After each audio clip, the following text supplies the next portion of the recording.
natin ang ating pag-aaralan ngayong gabi. Karugtong po ito nung nakaraang Sabado.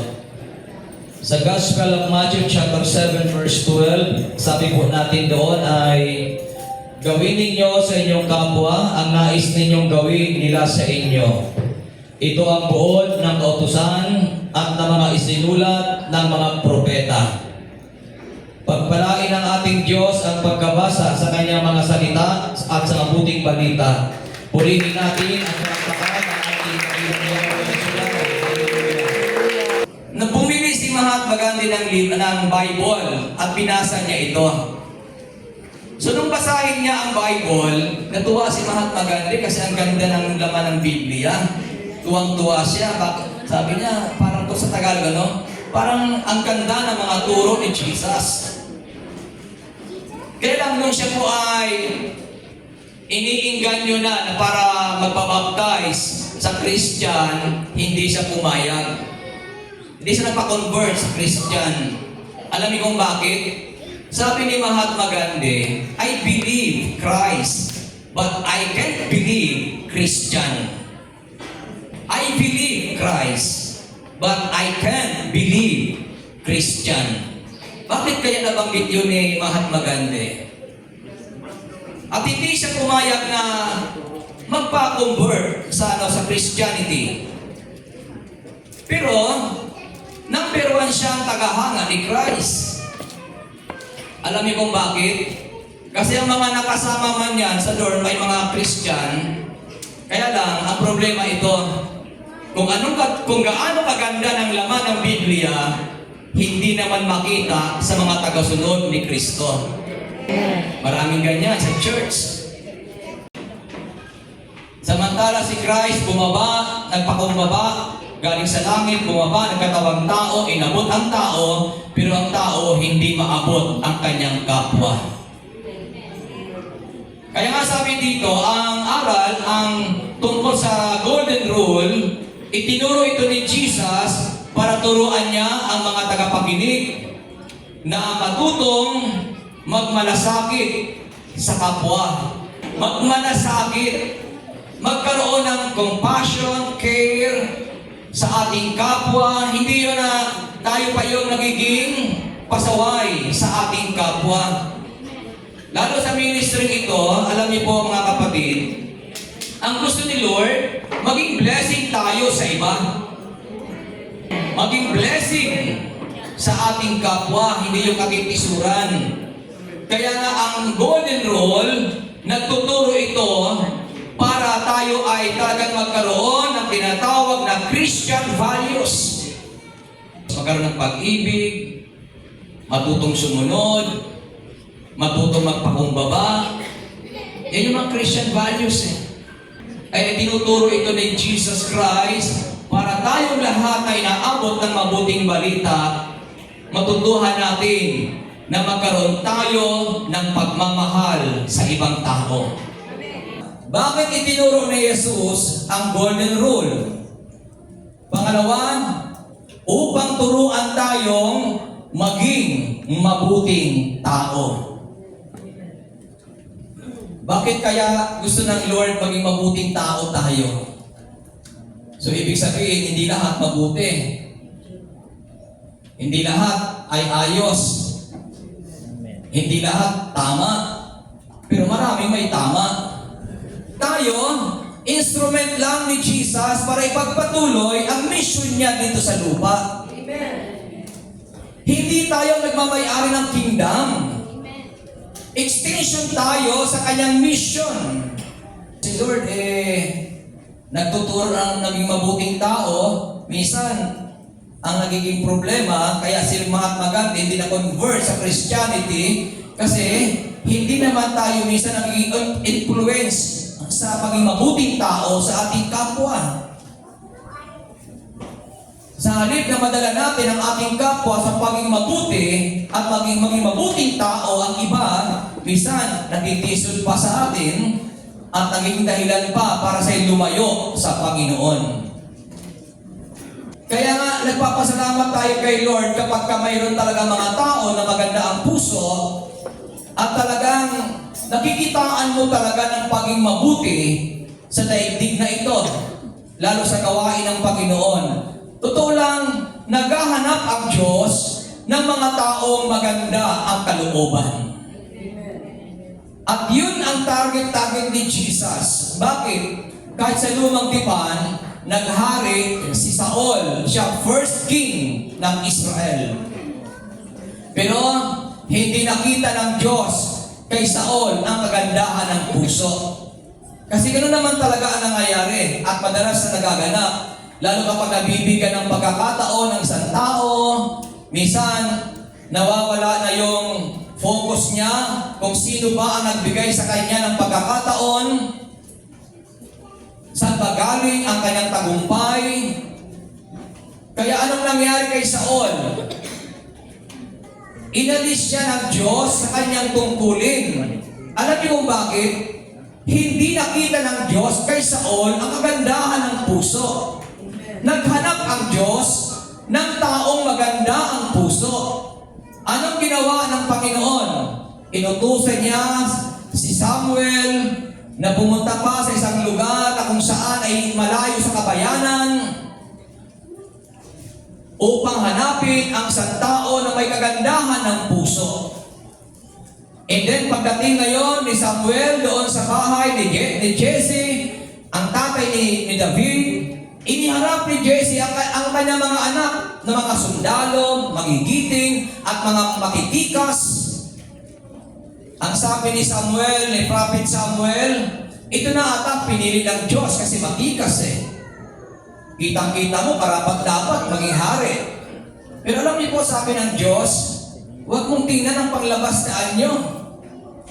Ang pamantayan ko ay hindi panlabas na anyo, kundi puso ng tao ang aking tinitingnan. Sa halip na marami ang maakay, nawawala, dahil may sariling layunin, may sariling motibo, naghahanap ng kasikatan. Yan naman ang tao eh. Pag kasikatan na, nag-aagawan.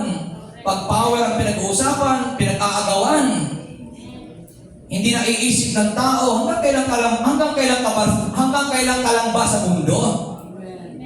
After mo sa daigdig na ito, ano ang nagawa mo? Yan ang tanong eh.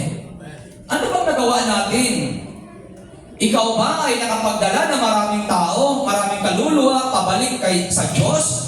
O naging dahilan ka lang ng kasikatan dahil nakaposisyon tayo? Pagiging makatarungan. Ano bang ibig sabihin ng pagiging makatarungan? Pagiging patas, walang kinikilingan. Na kapag mayroon, doon ka lang nakabaling. Kapag wala, hindi mo pansin. Para bagang sa mayroon lang ako, sa wala hindi pwede. Hindi ganon ang mga pinagpala ni Yahweh Shaddai. Ang mga pinagpala ng Panginoon ay nagiging makatarungan. Ibig sabihin, katulad ni Jesus, inabot niya kahit yung babae na mga kalunya. Ang sabi ng kanyang mga alagad ay, bakit nakikiusap ang taong ito sa babae? Hindi ba niya kilala kung anong klaseng babae ito? At alam niyo po, hindi na unawaan ng mga alagad ang ginagawa ni Jesus. Pero doon sa punto na yon ay ipinapakita ng Panginoon na pagdating sa Kanya ay wala siyang pinipili. Amen. Makasalanan ka, marumi ka, sino ka man, pagdating kay Jesus, bukas ang Kanyang palad para tayo ay Kanyang tanggapin.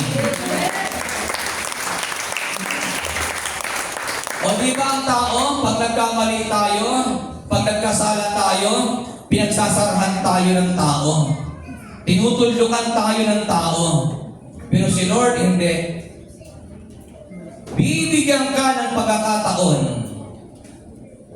Ipakikita sa iyo ng Diyos na hindi siya naparito para hatulan ka. Bakit? Hindi pa ngayon ang panahon ng paghatol. Ngayon ay panahon ng biyaya ni Yahweh El Shaddai. Ang paghatol ay sa darating pang panahon sa kanyang pagbabalik. Akala ng mga alagad, si Jesus ay para lang doon sa mga banal. Para lang doon sa mga talagang masunurin. Pero alam niyo po, sabi ng Bible, na parito si Jesus, hindi para sa mga banal, kundi para sa mga makasalanan. Pilit natin pinapractice na pagdating sa El Shaddai, pantay-pantay tayong lahat. Walang pinipili ang Panginoon. Tao lang ang namimili. Amen ba? Pag hindi ka kapantay, itsipwera ka sa kanila. Pero kay Jesus, hindi. Bumaba siya para ipantay niya ang kanyang sarili sa atin. Yun ang sinasabi po natin, puso ang tinitingnan ng Panginoon. Kaya itong ating pinag-aaralan, nagtuturo ito para tayo ay maging mabuting tao. At hindi kayo masisira, kayo ay maninindigan sa salita ni Yahweh El Shaddai. Mga kapatid, makinig kayo ng mabuti. Huwag tayong uunga ng uunga. Kayo ay dinala ng Panginoon sa gawain ng El Shaddai para ipaglaban nyo ang gawain ito. Iktahan nyo ang gawain ito. Ang taong mabuti, ibig sabihin doon, maganda ang kanyang puso.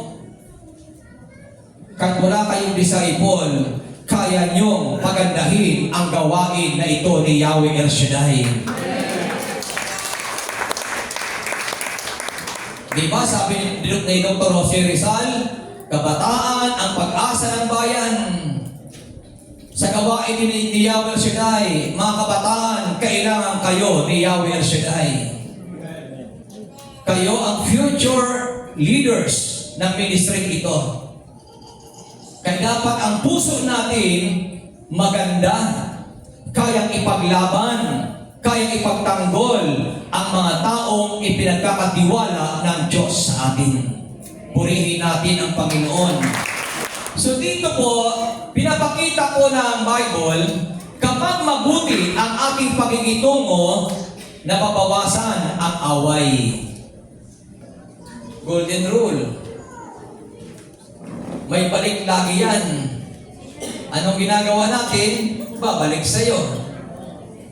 Kung mayroon tayong kompromiso, harapin natin. Huwag nating takasan. Iyan ang mabuting tao. At sa oras na ito, mga kapatid, sabihin nyo sa Panginoon ang mga bagay na nais nyo. At nawa, lahat tayo sa lugar na ito ay isa ng mabuting tao. Uuwi tayo na mayroong mabuting kalooban. Hallelujah. Isang pusong tapat na sa'yo'y nagmamahal. Isang pusong sa'yo'y walang anlaman. Ang ko ay mapuri sa'yo lamang, Jesus. Dakilang Ama, dalangin ko po na anuman ang mga kahilingan ng aking mga kapatid sa gabing ito, Ama, ay dumating sa kanila. At pagpalain mo lagi dakilang Diyos ang aking mga kapatid na ito na walang sawa na dumadalo sa gawain ito. Bigyan lagi sa tatag at tibay at tagumpay lagi sa buhay na ito. Upang ang iyong pangalan ay laging maparangalan. At naniniwala kami, Ama, na ngayong gabi, kaming lahat ay answered prayer na. Sa pangalan ni Kristo Jesus. Ituon niyo po ang iyong makamay sa kanila. Hingin natin ang pagbabasbas, pagpapala ng Lord sa ating mga kapatid na ito na pupunta sa Camotes Island para muling dalhin doon ang mabuting balita. Yahweh, dumudulog kami sa iyo para sa iyong mga lingkod na ito. Niling namin, Ama, Basbasan niyo po sila at pagpalain. Bigyan sila ng kalunungan at kaalaman na nagmumula sa iyo. Balutin sila ng banal na dugo ng Panginoong Yesus mula ulo hanggang talampakan. Lukuban sila ng iyong kapangyarihan. At dalangin namin, Ama, na gamitin mo sila sa Camotes Island upang dalhin ang iyong mga salita sa lugar na iyon. Sundan niyo po, Ama, ng himala at kapangyarihan ang lahat ng kanilang mga gagawin. Naniniwala kami sa iyo, Ama, ay walang bagay na mahirap. Kaya inaangkin namin na muling maitataas ang iyong pangalan sa lugar po ng Camotes Island. At inaangkin namin, Ama, na ngayon pa lang, pinagtagumpay mo na ang aming mga kapatid na ito. Sa pangalan ni Kristo Jesus. Yahweh, salamat sa iyong pagpapala sa kanila. At sa iyo, dakilang Diyos, ang lahat ng kapurihan at kaluwalhatian sa pangalan ni Kristo Jesus. Everybody say, Amen. Sa ngalan ng Ama, ng Anak, at ng Espiritu Santo.